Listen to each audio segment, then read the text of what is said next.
ముసలి వాళ్ళు ఉన్నారో వాళ్ళందరినీ చంపేయమని చెప్పాడు. రేపు ఉదయమే సైనికులంతా కలిసి అన్ని ఊళ్ళల్లో తిరిగి ముసలి వాళ్ళని పట్టుకొని చంపేయండి.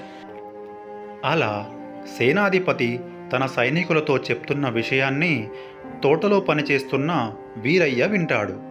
అతనికి తన తండ్రి గురించి చాలా భయం వేస్తుంది. ఎలాగైనా తన తండ్రిని కాపాడుకోవాలని అక్కడ నుండి వెంటనే బయలుదేరుతాడు. నాయనా, పెద్ద కట్టం వచ్చిందే. రేపు సైనికులందరూ వచ్చి ఊళ్ళల్లోకి వచ్చి ముసలోళ్ళందరినీ చంపెత్తరాటనే. ఎట్లనే నువ్వెట్లనే నిన్ను ఎట్లా బతికించుకోవాలనే నేను.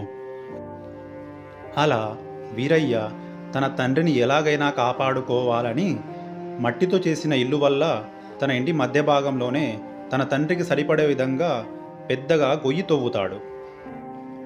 పెద్దగా గొయ్యి